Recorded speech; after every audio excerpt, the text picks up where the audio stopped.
This is State of Sports, Utah, with your hosts, Jake Lukler and Jason Stowell.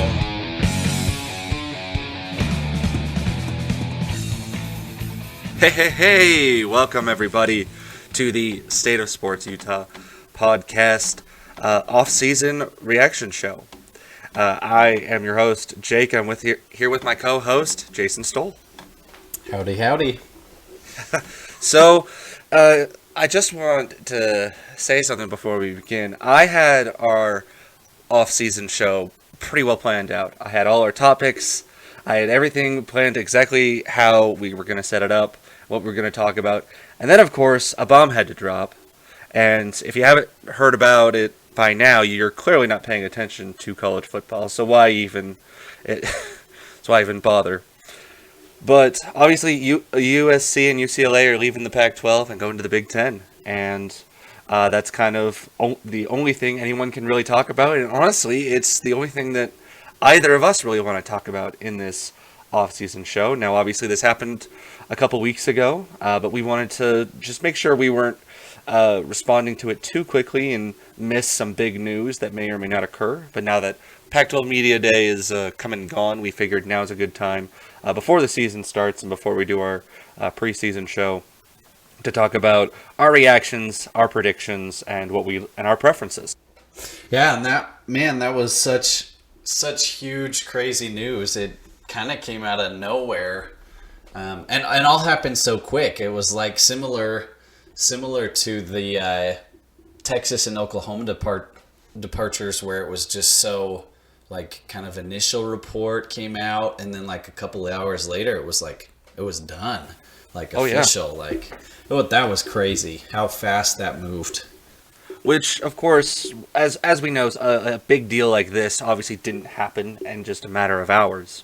This was months in the making. In fact, yesterday at Pac-12 Media Day, Lincoln Riley said that it had been discussed while he was getting hired on as the head coach. So it was in the works for a little while. But and that's wild too, for like when you think of from a reporting standpoint, like they're doing a pretty good job with leaks and keeping these things really, really locked in, because I'm sure there's lots of legal things that they need to and procedures that they have to do, which they're not doing when these discussions are happening. I mean, that's why Cal is really furious at UCLA right now. It is crazy that these leaks, are happening hours before stuff is finalized. Yeah, I mean, exactly. So, Jason, you actually found out it before me, and then you and I were talking on the phone as it was leaking. So I didn't believe it, as you recall. I thought this was a hoax. I thought this was just clickbait. For whatever reason, I did not believe it. And then all of a sudden, it started catching on, started coming from more and more official sources. Your dad texted you. Oh yeah, my dad texted me, and he doesn't have Twitter. He doesn't hear anything. So I'm the one who always tells him first. And so then all of a sudden he's found out, and then it got real. And then I became filled with rage at one individual in particular, but a whole establishment as a whole, and that would be Larry Scott, the former Pac-12 commissioner, who was asleep at the wheel for 10 years, and honestly is the person I blame for letting this happen. But you and I were on the phone as this happened, which was, I thought, pretty interesting. Yeah, no, it was fun. As soon as I saw that initial thing, I called you because obviously for the U, for BYU, and like all of college football in general, this is just has massive, massive implications, and it kind of becomes this arm race between really two conferences to be number one. And then there's a wider gap, and for now number you three. Have this kind of battle that's about to happen for number three, like Jake just said. So that kind of brings me to my reaction when I first saw this, of course, was shock and wow, that's crazy. But my brain immediately went to the Big 12 has to move now, and that's kind of going to be a theme from me, at least, as we talk about this, is action that needs to happen now. For too long, like the Big 12 just kind of sat around and allowed these forces to kind of happen to them. They allowed Oklahoma and Texas largely to dictate what was going on in their conference, which makes sense. They're the big money schools, right? But for too long, Longhorn Network, the Sooners board, those kind of things were what dictated the Big 12's movement. And so I really would like the Big 12 to be proactive instead of reactive and jump on an opportunity to add quality programs to the conference. And that's where initially my reaction to it, where my mind went. So, Jason, as a Utah fan and you as a BYU fan, we're here on completely different footing when it comes to this news. Obviously, as a Utah fan, this news impacts me a little bit more deeply than it does you as a BYU fan. So, yeah, direct versus just kind of indirect waves of like the initial, what do they call that? The epicenter yes, of exactly. the news. Yes, exactly. And so, of course, our perspectives are going to be a little bit different. But why don't we talk about how each of our fan bases are feeling about this, and in respective to Utah, right? Why don't you tell us how BYU fans feel and what they hope or want to end up in regards to Utah? Yeah, so there's kind of two. Everyone has a different opinion, right? But really, there are two major viewpoints amongst the fandom. Of course, you have the salty side of the fan base, right? With regards to Utah, that they kind of want to see Utah.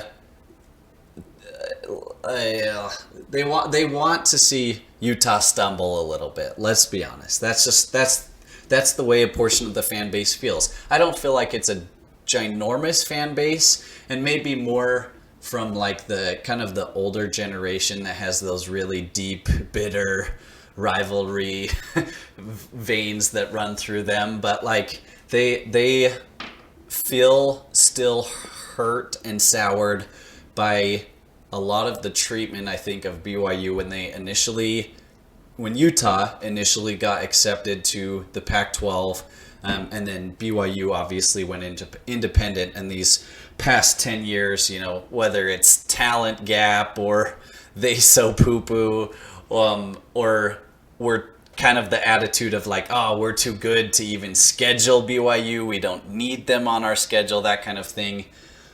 And again, just playing devil's advocate, this is not necessarily how I feel, but how that side of the fan base feels, that they want to see Utah end up as an independent or end up in the Mountain West or yada, yada, yada. There's definitely some salty feelings and some salty fans. So that's one perspective and what they hope happens to Utah. What I hope and what I think the majority of BYU fans, where they want Utah to end up, is in the Big 12. And I think we've talked enough about it. It would be a blast to have Utah and BYU be in the same conference again. I think that rivalries in college football, traditions, those kind of things, like that is the lifeblood of college football.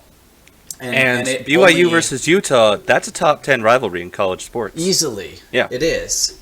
And so I think those kind of things are what makes a conference stronger. And I would love to see Utah end up in the Big 12. I think overall the demographic fits better from a political standpoint, comparing not scholastically, but from a fan base perspective. It matches, Utah's fan base matches, in my opinion, a lot better with Texas schools than they do with California schools. And it would just be, it would bring a lot of meaning back to the rivalry. It would be great for the state.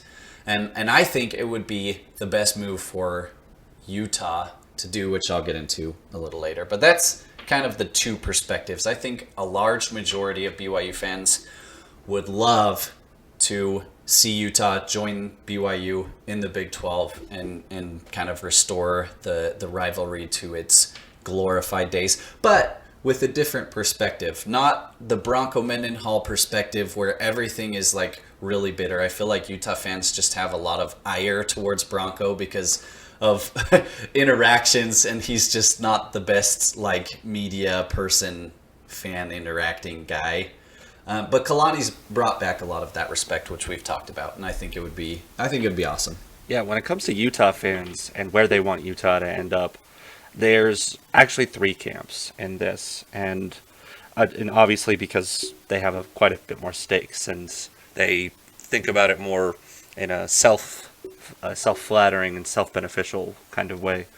And one of those groups is the let's jump ship, let's join the Big 12. And for a lot of those same reasons, as you mentioned, they want to be in the rivalry with BYU. Obviously, that option was never really in their minds before, but now that potentially the Pac-12 is falling apart, there's quite a bit of fans that are just like, nope, all right, let's get out before we're stuck holding the bag. Let's get out before we're the last ones standing and get screwed. And don't get me wrong, there's quite a few fans that feel this way, and there's quite a few fans that do not feel this way, and those type of fans that say don't join the Big 12 are split into two groups, and that would be the stay in the pack fans versus for the wait for something better type of fans, right? And so the stay with the pack, I feel like these are a bit more, I want to say these are the bit more cautious fans, right? They don't want, Utah has been thriving in the Pac-12, and especially without USC in the league, this, the conference then opens up to being basically a dogfight between Oregon and Utah. And, there's still quite a few pretty good brands, and you bring it, the thought process is that you bring in some decent schools with some decent media markets, and all of a sudden you have a new Pac-12 that Utah is sitting at the very top of. And so instead of moving to a Big 12 where, you have a little less, and quote unquote prestige when it comes to, academics, or maybe, even just kind of classical football prestige, so to speak, you get this new solidified, Pac-12. Essentially, they're wanting to do what the Big 12 did in response to Oklahoma and Texas leaving. They're waiting for that. They're waiting for that big, re-solidify solution. And then there's others that are like, yes, let's jump ship, but let's wait on it. Let's wait for the better offer. The better offer in most people's minds is the Big Ten. And the thought process behind this, as far as I can gather, is, Utah has been projected to be at least a big-time playoff contender this year. And so the thought process is that it's unlikely that dominoes are going to fall until late in the season anyway. So if Utah can have an extraordinary season this year, win on the field, just blow everyone's expectations out of the water, and go above and beyond, and maybe make the playoffs, get on the national stage in a very big way, it'll make Utah more attractive for a Big Ten invite, right?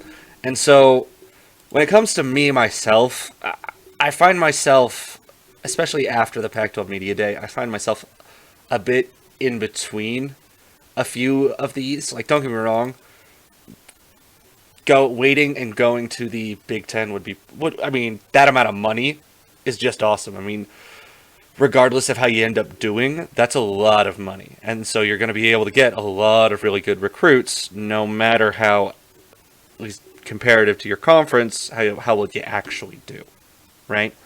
Now, when it comes, and as great as that would be, that's the option I don't know.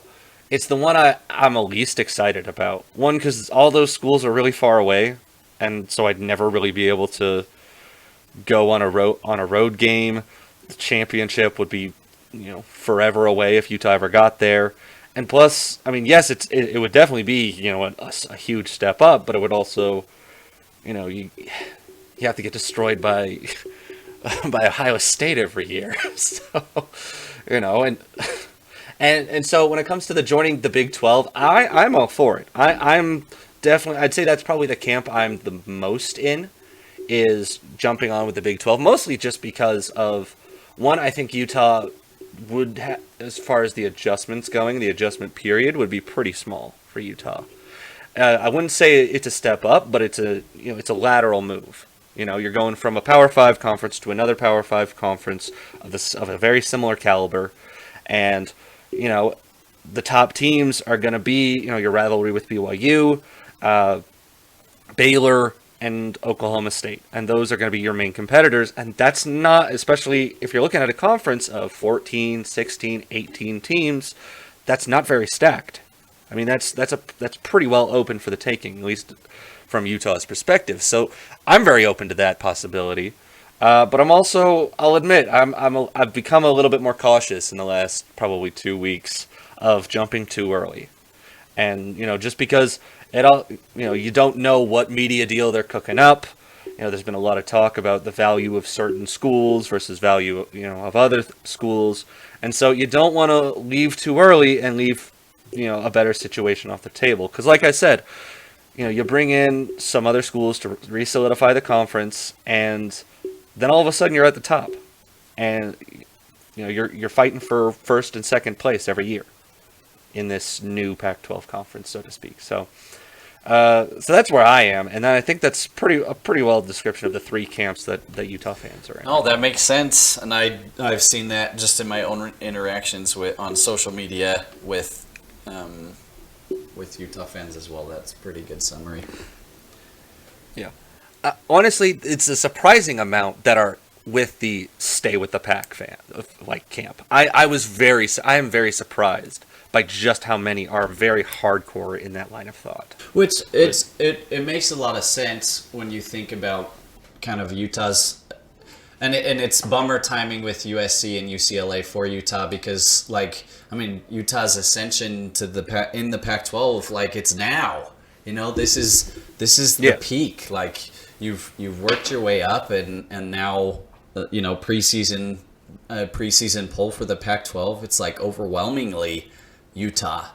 And so it's just the status quo being shifted could not have come at a worse time for Utah fans. Well, I mean, also it comes at a really great time, so to speak, for the sense of conference instability, right? Because if the Pac-12 goes down, right, for whatever reason, Utah's in a pretty good place. Because with last year's season, you get this coming season. If Utah has a very winning season, 2022, that puts Utah in a very high stacked position, which will make them a much more desirable school. Okay, yeah. I see what you're saying. What they bring to the table in a expansion scenario or courting other conferences is the win now ability. Yes, and I mean, don't get me wrong. I also think there's a lot more. There's quite a bit of winning longevity there too. But I mean, that's an argument between us for another day. Yeah. So why don't we go ahead and just kind of talk about the what if scenarios, right? What we think will happen, and maybe just what could happen, what could stop things from happening, so to speak. Okay. All right. So when it comes to what's going to happen in the future, I don't think the next domino is going to fall until we see what the media deal is, right? Especially listening to Pac-12 Media Day yesterday, it was all pretty clear that all the schools are waiting on that one, right? I don't think anyone's going to make any deals. There might be some drafts drawn up. There might be some backdoor things happening. But I don't think anything's going to happen until the media deal is announced, which I think at the earliest is going to happen mid-season, right? But I think it's very possible that we'll go the whole of the 2022 season before we actually hear what the media deal is. And it's good to remember too, like the Big 12 stuff happened week 3, right? Like Texas and Oklahoma and jumping and all the invitations to the extra 4 schools, that all happened the week that BYU played Utah. Yeah. And so we could be sitting on this for a minute.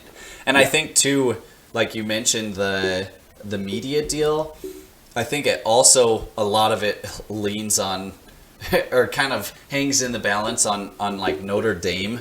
The Big Ten obviously 100% would love to get Notre Dame, and that's their prime target. So not to put a damper like on the, obviously it would be great for Utah if they could get into the Big Ten, but Brett McMurphy, who's like the voice of college football, like he has all the insight. He's the Shams and Woj of college football, right? Like he reported that the Big Ten, right, is looking at Notre Dame, Oregon, Washington, Stanford, Cal, Miami. Florida, I saw that. So the idea of Utah moving there, just honestly from an insider perspective, is not real positive. But no, I know. Like I said, a lot changes, and it all hangs on Notre Dame. And that could happen anytime. No, very true. Very true. It definitely does. Yeah. And because we all know, I mean, their contract's getting renewed too. So, I mean, who knows what they do. And yeah, you're right. I think that is another domino that needs to fall, right? Because Notre Dame comes or doesn't come to the Big Ten, then the Big Ten's going to probably be making some more moves, right? Apparently they do have ambitions to be on a 16-team conference, right? So who really knows what's going to happen there? But there's been some reports of like, okay, what is the new Pac-12 media deal, right? Because you are losing 2 of your biggest markets, right? So the question is, are you going to, what's the per school share of that new media deal going to be? And if it's anything lackluster, and if it's anything that's not, impressive, I think the Pac-12 does indeed fall apart, with or without Notre Dame, right? So that's your prediction then. You think the Pac-12? Well, okay. That's just it. Is like I'm not so sure about it, because it's just like there's been a lot of talk about the value of the late night football, right? And when it comes down to it, there's the Pac-12 and there's the Mountain West, and that's it. Those are the only games on in the later hours, and those do have valuable time slots. Those do have value to main, college sports networks, Fox and ESPN. It's a big ABC primary value for BYU too. Exactly. 12. Yes, exactly. The ability to stick BYU in that 8 o'clock time slot every time, which I know stinks for a lot of BYU fans complain about that scheduling point, but it is a huge value for BYU. Oh yeah, exactly, and that's more what I mean. So like, the Pac-12 does have a very big market for those later spots, right?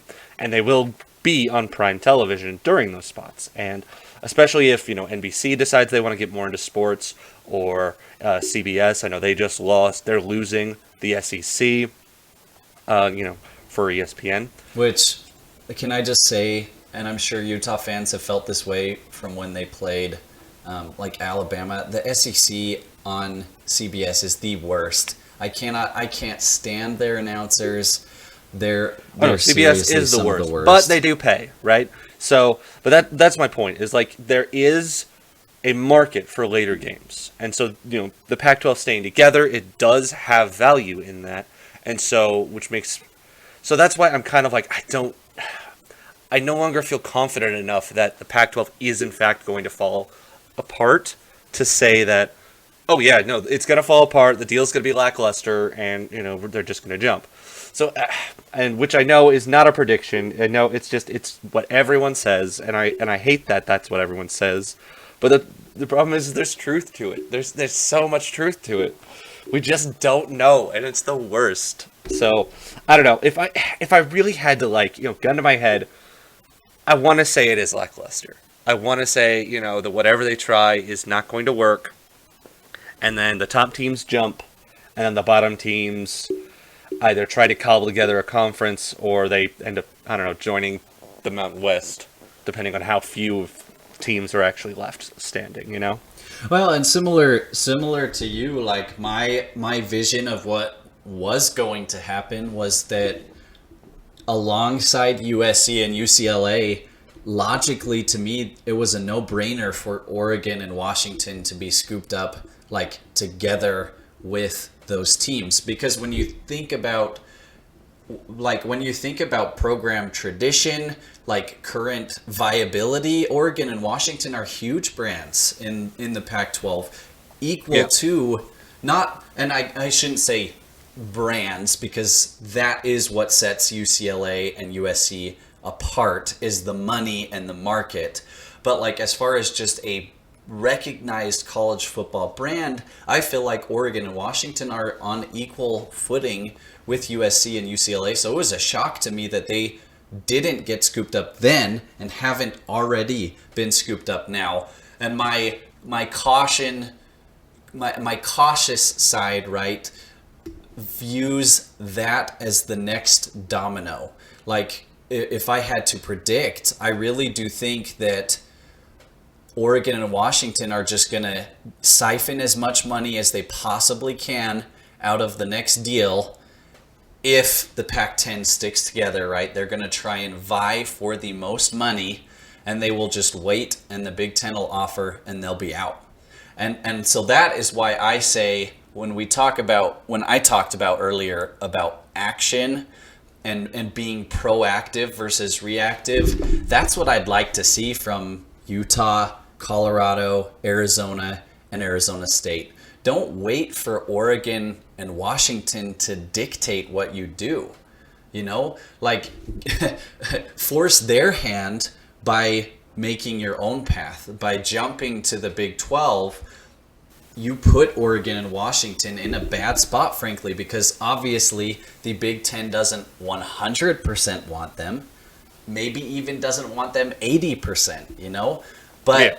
I think eventually we will get to the point that the Big Ten tries to get those guys, and they'll just leave the rest of the Pac-12 hanging. Yeah. So when it comes to the Pac-12 staying together and that whole idea of it, I think a big portion of its stability and how much money it's going to be able to make is who's coming in, right? Is who are they going to get to replace? Because I don't think a 10-team conference is going to work anymore. I don't think it's going to be viable. I don't think it's going to be considered a powerhouse-style conference in any meaningful way, right? And, the Pac-12, at least on Media Day, they did make it clear that they are planning on expansion, right? So the question is then who, right? Who could they possibly bring in that isn't either, locked in or who's worthwhile, right? So let's do this. Of all of the teams that you could possibly expand to, excluding say the Big 12 is pretty solid, you can't steal teams from them from another Power 5 conference, who is the one school that you would add? San Diego State. And I know that is the school that everyone's throwing around, right? They're in the Southern California market. Obviously, they don't have the the strength of USC, UCLA, but they are in that area, and so all the Southern California kids that still grow up there and want to play, coastal football, Pac-12 football, they definitely can, and just have their parents drive down to San Diego, right? Yep. I think that's valuable. If I had to pick a second team, Nope. One team. Why only one? See, because I'll bring in my one pick, since you took San Diego State. All right. Okay. And I will say Vegas. It's UNLV. That to me, gross. Yeah. Ugh. I know everyone's gonna groan, and it's gross. Ugh. Whatever. UNLV makes a ton of sense, because that is where the future of high profile, if you're talking about new markets, that's the future of new sports teams, because you have the NBA looking to possibly expand there in Vegas. You have the NFL who just went there. You have a multi-million, like $1 billion stadium that they just built for the Raiders. Like, it makes a lot of sense. It's a big market. Okay, yeah, it makes a lot of sense, but like, nobody watches UNLV, and that's not going to change. Yeah, it's not going to change. They're terrible. Everyone thinks they're terrible. I think you're undervaluing though the NFL, like having an NFL team and stadium there as you gain. Because right now there isn't really a Raiders fan base. The Raiders fan base is still largely in California, right? Like, you're just starting to. I don't know about that. There's quite a big Raider Nation in Vegas right now.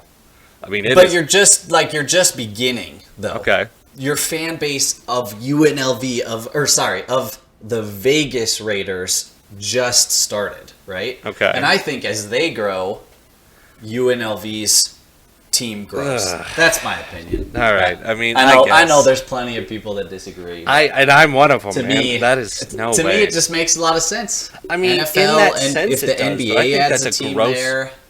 I think that's a very wishful thinking type of.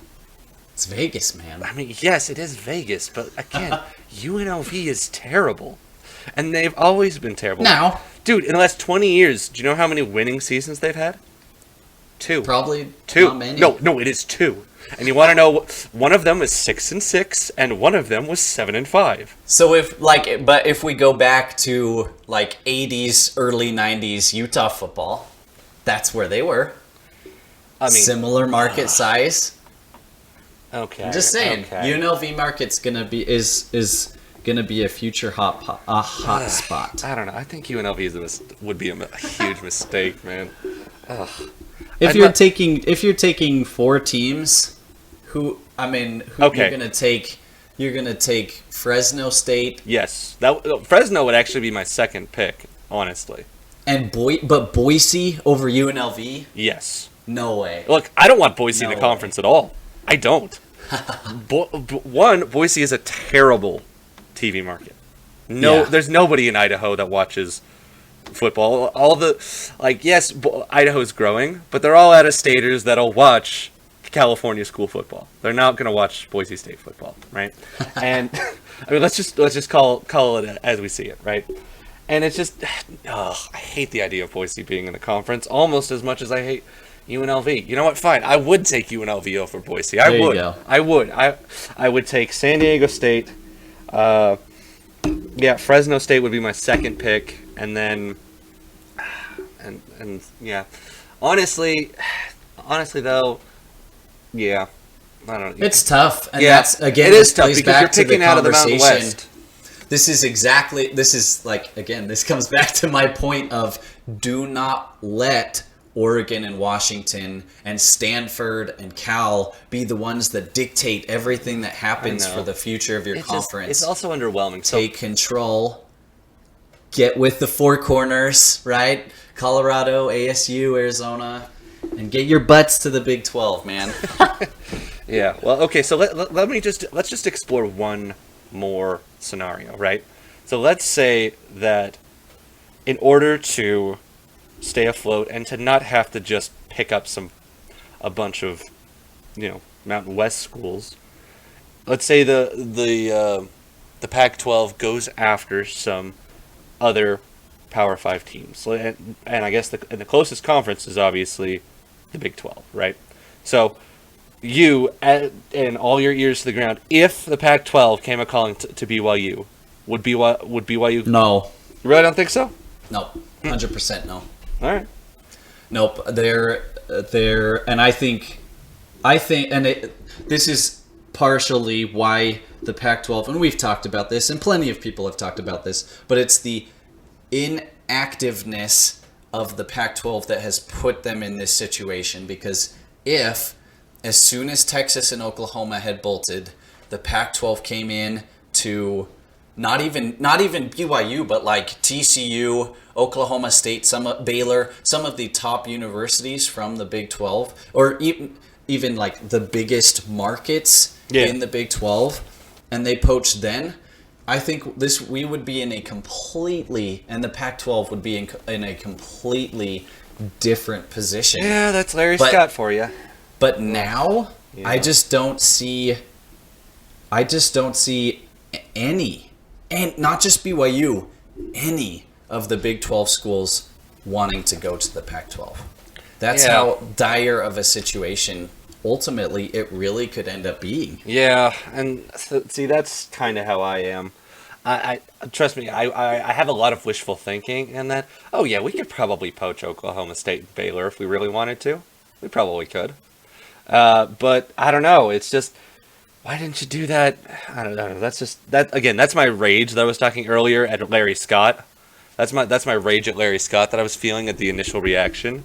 Because you give USC and UCLA and Oregon and Washington a reason to stay in the conference because you just solidified yourself as the clear number 3. Oh yeah, no, for sure.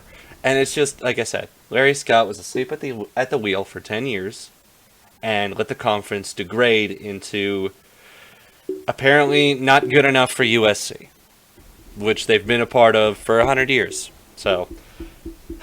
It's I'll admit I don't think I'll ever forgive Larry Scott. Larry Scott sucks. Wherever you are, Larry, you're the worst. Well, the future may be unclear. Both me and Jake are super excited for the present, which is college football, Pac-12, Big 10, whatever, Big 12, all as they are, and we're only that's true. Like 40 days away. It's we're way less than that, man. It's so exciting. It's like 35. I think it's for week 0. Yeah. For week 0, it's like 30, 34 or something. Yeah. But I mean, so we're almost there. But I mean, even to September 3rd, kickoff day, we're not that far away. So it's almost here. We're almost there, guys. 1 month, and we'll be back in action.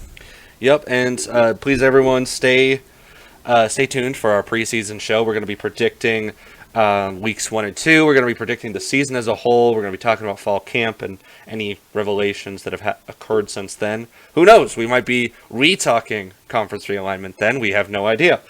But Jason's right. Honestly, I'm probably more excited for the 2022 season than I've been excited for a football season in a long time. And I thought last year was as excited as I could get. But nope, I'm way more excited. Here's a funny anecdote, though. So, as many know, both BYU and Utah start the season on the road in the state of Florida. BYU plays Southern Florida. Utah plays in the Swamp against the University of Florida. And I actually saw a car with those 2 license plates 2 days in a row. So Thursday I saw a Florida Gators plate while I was getting gas, and then the very next day I saw a Southern Florida license plate holder. They're just gearing us up, man. No, man, they're staking out the competition here. I swear it. Spies. Yep, exactly. So we're excited. Obviously, college football is in a lot of flux, but thank you all for listening. We really appreciate it.